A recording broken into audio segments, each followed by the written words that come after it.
In this mini lecture, we're going to take a look at equilibrium of a particle. Within it, three-dimensional force systems.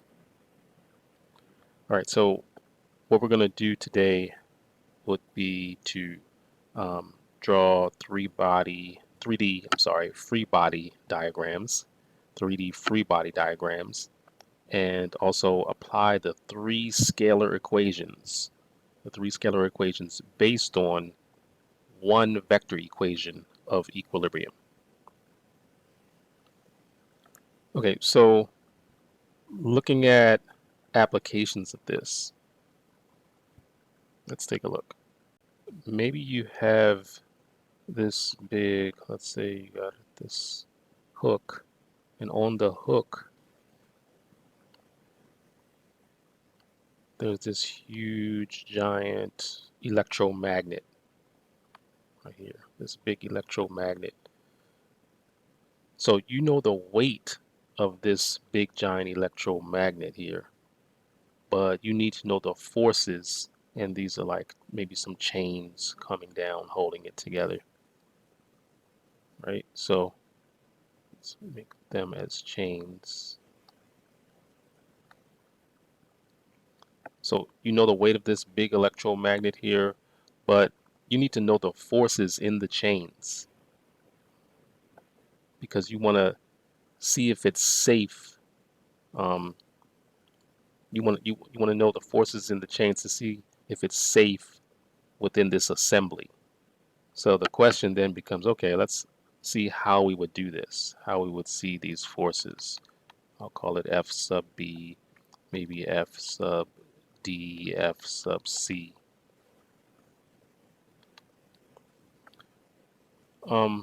Another application, let's say maybe there's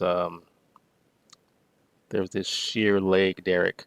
It's to be designed to lift a maximum of 200 kilograms of fish, right? So the waterway down there.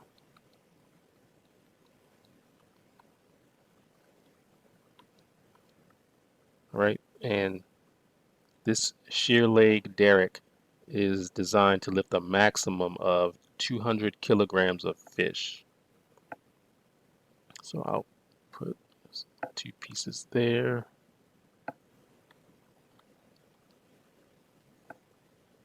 And the question would be here is, how would you find the effect of different offset distances on the forces in the cable and the derrick legs? Right? So I'm just going to roughly draw this sketch. So we're looking at the offset distance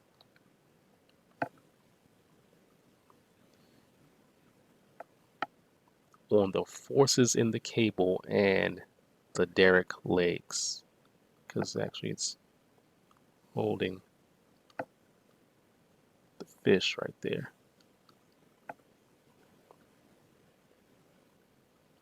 Okay, so to understand things like these, it brings us to our equations of 3D equilibrium.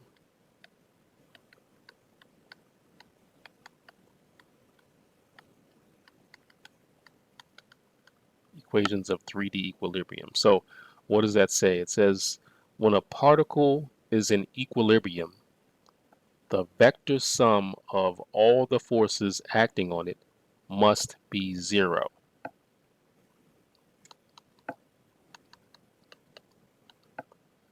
So this equation can be written in terms of its x, y, and z components.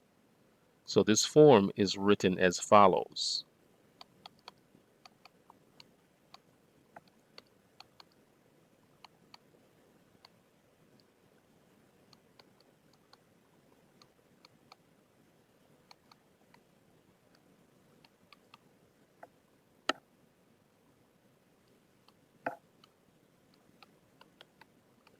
All right, and there we have it. The equation is written in terms of its x, y, and z components, and the form is written as you see below.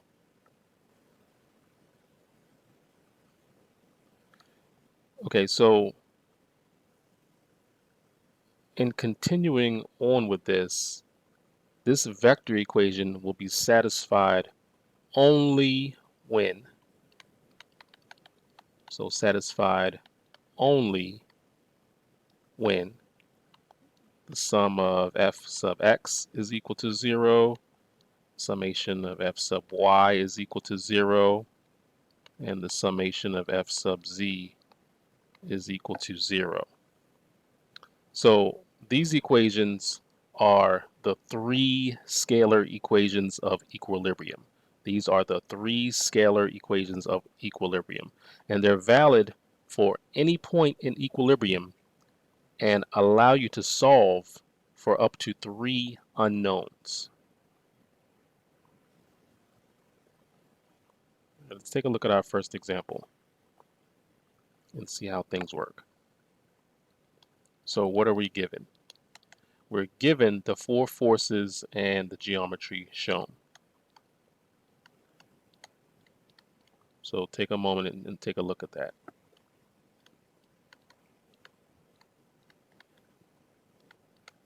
Okay, so what are we to find? We're to find the tension that is developed in the cables AB, AC, and AD. So we're trying to find the tension developed in the cables AB, AC, and AD. So we want to plan this out. So the first thing is to draw a free body diagram of particle A. Okay. The next thing we want to do is write the unknown cable forces, T sub B, T sub C, T sub D, and we want to do this in Cartesian vector form. Write them in Cartesian vector form. And then thirdly, we'll apply the three equilibrium equations. We're going to apply the three equilibrium equations to solve for the tension in the cables. To solve for the tension in the cables.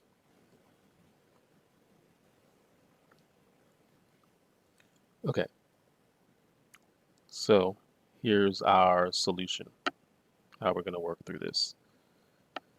So we have T sub B, right, equals TB I TC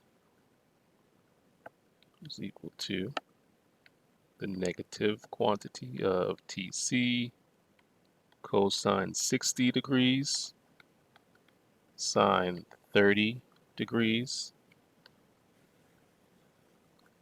I plus TC cosine 60 degrees cosine 30 degrees J, right, plus TC sine 60 degrees K. Okay, it's making sense. So TC is equal to T sub C.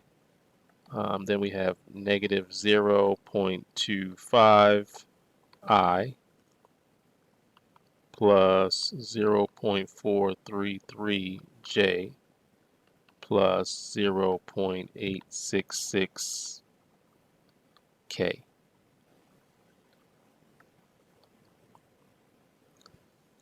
All right. So from there, we can also say that that's T sub D.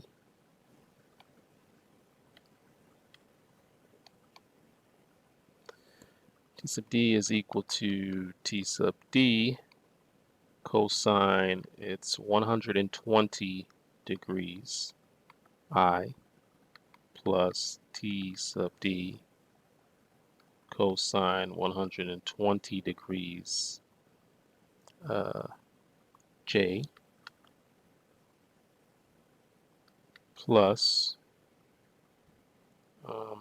T sub D cosine, let's see, 45 degrees, right? K.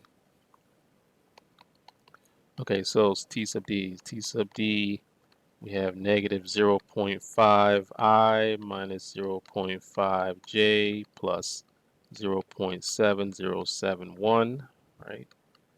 Is what we come up with, K. And then W is equal to negative 300 K.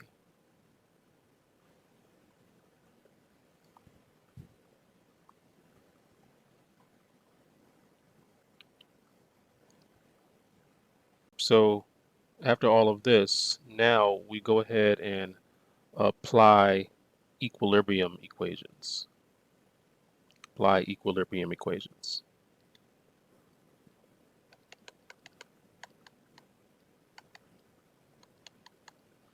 All right, so we say here summation F sub R is equal to 0. So that's for us equal to T sub B I plus T sub C negative 0.25 I plus 0.433 J plus 0.866 K, all right, plus T sub D, which we said was, what was that, 0.5 I minus 0.5 J plus 0.707 K, okay, and then minus 300 K. All right, so applying the equilibrium equations, we have that. And then equating the respective I, J, and K components to 0.